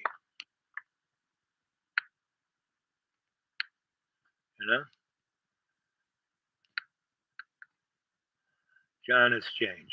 Really? I don't think so. Ricardo, give me a good, I want more than saying John has changed. You can see how Jamie is pretty eloquent about when he makes a statement, he then kind of gets into it, right? So, you've got, let's see how much, we're not in the red zone yet. So you got a good 5 minutes. Ricardo, um, tell me why John has changed, right? Tell me why he's a new man. Just because he dyed his hair a different color? He still calls that little girl that he has spent no time with his daughter. Not. It didn't come from his loins, not his sperm. It was a toe guy who impregnated John's wife. And John's wife cheated on him a way number of times. The only kid that who looks like John is um, Rowan, the oldest one, who's like 19 now, and um, John still thinks of him as 7 years old. My little boy, no, he's only a child. No, he's a man, right? And when I said, I'm sure he's had sex. I'm sure he's had a lot of blowjobs. And John lost his mind. No, don't talk about sex. Like, And then, gay, gay, gay. It's like, so come on, Ricardo, tell me, not just wow. Come on, be eloquent. Anybody named Ricardo, my good friend Ricardo Montalban, right? Now you're Ricardo Lopez. So, and I have a lot of Lopez friends. So come on. And they're all freaking poets. They were from one large family in New York City in the Nuevo Rican. They started a Nuevo Rican poetry collective. So come on, Ricardo, you're a poet. Let's hear you tell me why John is a new man. Come on, you can do it. Come on.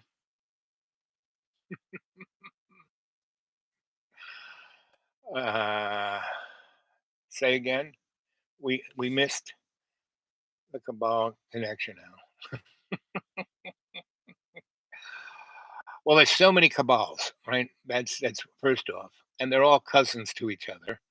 And like the guy who I was playing a little bit, who was going on about sex magic. I mean, all of Christianity is sex, drugs, and rock and roll, and that's why you know the Methodists, the you know Puritans, all those different and they just kept getting more and more neurotic till we got to the Baptist, and that's one of the churches I go to regularly. Um, so, and they're all nice people. I love them dearly. Their hearts are all in the right place. I got they're doing whatchamacallits, a tent revival with the Catholics and the Methodists, and I went to the first one on Monday, and it was like off the frigging hook. And everyone's like patting me on the back, and the Baptist guys just like like this at me, like, anyway, it's just loads of fun to me. I don't care, you know no matter how he gives me the stink eye, right? So and I keep going, and see, when I talk to him, I just do it mano y mano. I don't wait to do it in front of the crew or the group or anybody else.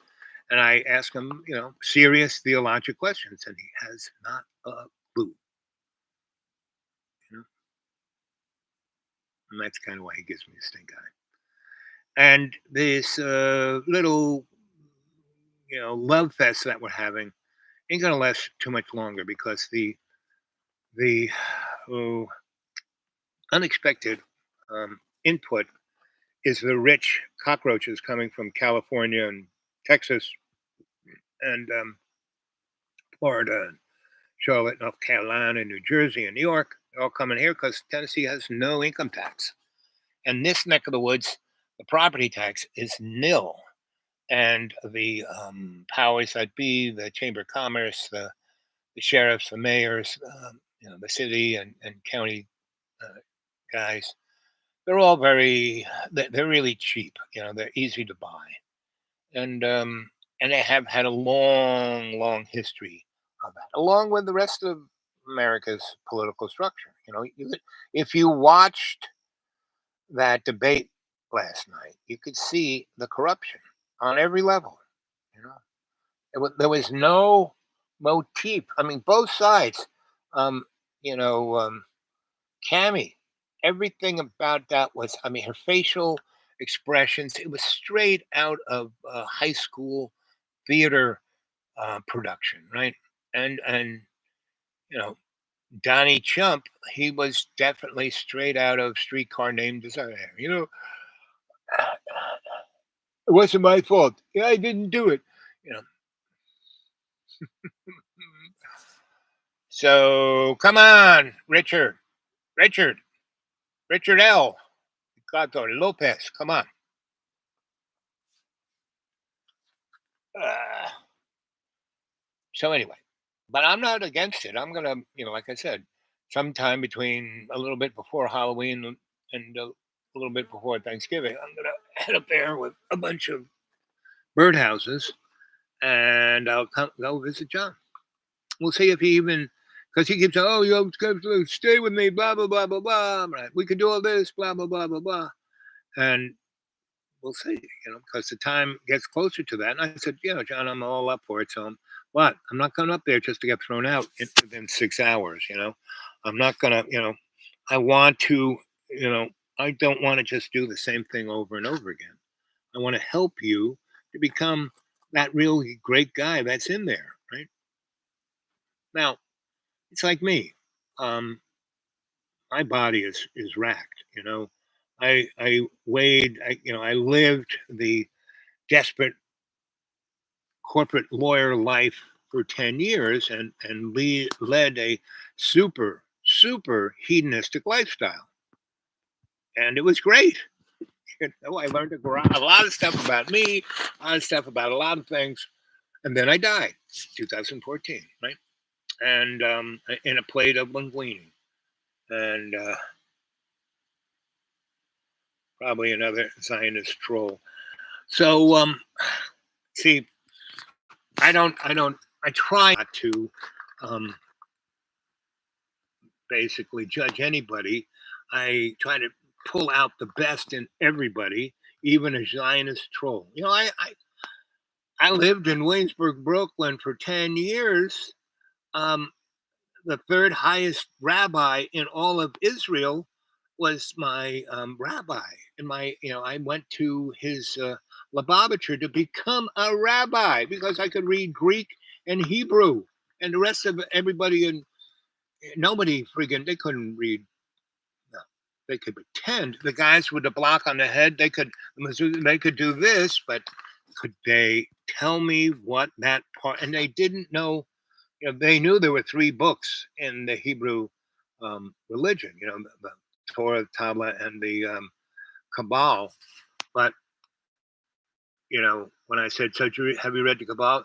Oh no, that is the secret knowledge for those high chosen. No, and they didn't want to because they just wanted the money, right? They were the money changers that Jesus threw out of the temple, right? But my rabbi, he knew it all, right? And he had the political pull that was like unbelievable, right? And so he kept hooking me up with Jewish women because he wanted to spread the seed. That the Lubavitchers and the Hasidim were. You looked at the Hasidim guys; they looked like worms. The women were like Zena, the princess. They had red hair and ooh, and they were hot. And they were and then they got married. And they got their head shaved and they got the chains put on them and all the rest. And so he kept hooking me up with women to because you'd see these guys going down Roebling and they'd have these perambulators, kid wagons, and there'd be like 10 kids, right? And there'd be all these redheaded girls, all and then there were the about 4 or 5 next to death wormy boys with big Coke bottle glasses, and then there'd be 1 or 2 guys who look, basically Puerto Rican because they had the Hasidim factories there with all these Puerto Rican laborers in there, and because Puerto Rico was part of America, so they could bring in slave labor from Puerto Rico and not have to worry about undocumented illegals. Anyway, so yes, I'm very, very, very, very familiar with Israel and all the tribes and what Zionism is and who the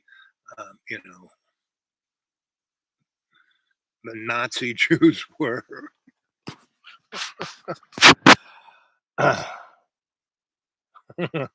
Chutzpah. Yep. So and so Rabbi Radner kept hooking me up with not only married women to expand the gene pool, but which I wouldn't do. I would go to those girls and talk to them, try to liberate them, right? And Rabbi Ratner was cool with that too, Um, and so, Jamie, why are all of your messages retracted? So anyway, this one time he goes, listen, there is this young girl coming from Hebrew, and she's going to be the first female cantor of Israel. And she's coming to Juilliard, and you went to Juilliard, a lot of people there in the music business, blah, blah, blah, blah, blah.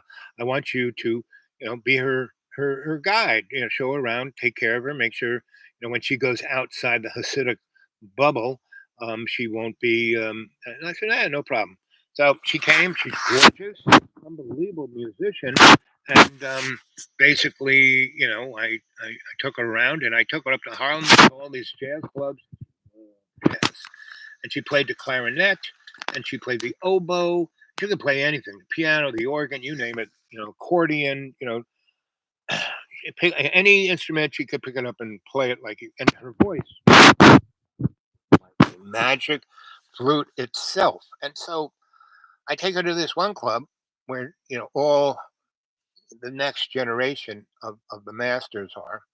And basically, these guys are up on thing, and the Green Bros are up there playing, and they see me, and they like tip their hat, and I get the table. It was just straight out of Goodfellows, and we up there, and anyway, so they played their thing, and the guy comes down who plays saxophone, and he played, you know, he had all the saxophones there, the baritone, the really deep, the middle, the high, and almost the piccolo saxophone, right?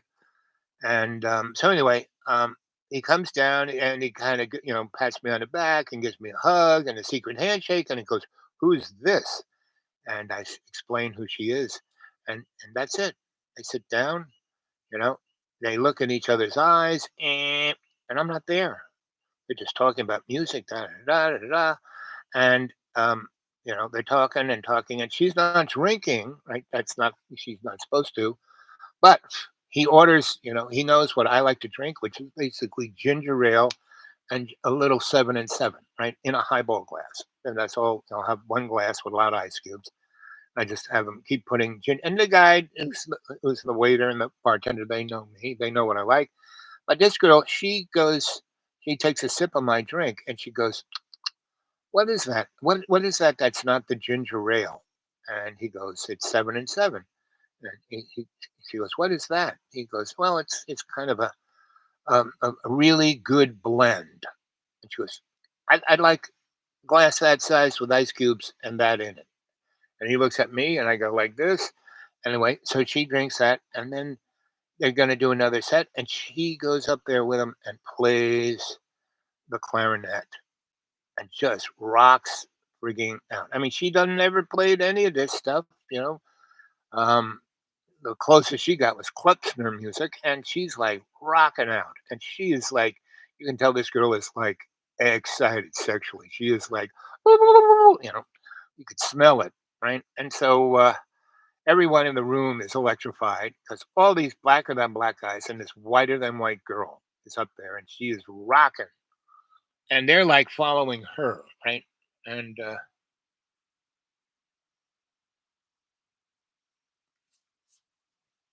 I delete not to confuse me. Yes, I'm easily confused. Very, yeah.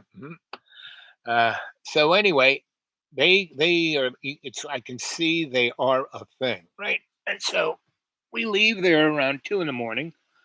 And I've already called up the rabbi and said, listen, we're uptown and we're listening to music. We're doing exactly what you want me to do. He goes, no problem. You can come in after the sun rises. I know she's safe with you. Okay.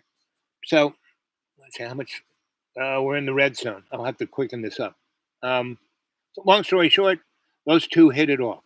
And I keep going. It's like something out of If I Was a Rich Man, yada yada yada. Meaning, this girl, I'm acting as the the person who signs you up to get married in the Jewish tradition. So she and like we go out, and I'm the third wheel, and I don't exist. And this guy's a buddy of mine. I've known him since I was 6. Right? He's one of the guys who didn't end up jail, dead, or and so anyway, the Green family, they were like high, way up here in black culture in Harlem. Anyway, So they're like really, and then one day they disappear. Rabbi goes, Al, where did she go? She's supposed to go back to Israel. She's supposed to be sworn in as the cantor. They're quite upset that she's not showing up. Where is she? I'm getting a little, and he's like number three in the, like there's the Pope, another guy, and him, and they're right. So anyway, after about a week of me not being able to find them because they went deep underground, who knows where they went? Canada maybe.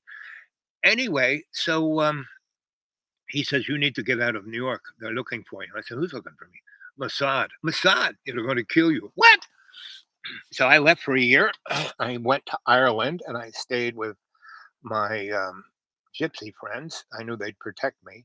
And then they got the word that I could come home, which I did. Now, no one's listening, and I'm sure I'm in the red zone. So I'm going, yes, I got to go. So I will pick this up. I'm leaving you on the cliff. The Mossad is after me. I'm in Ireland.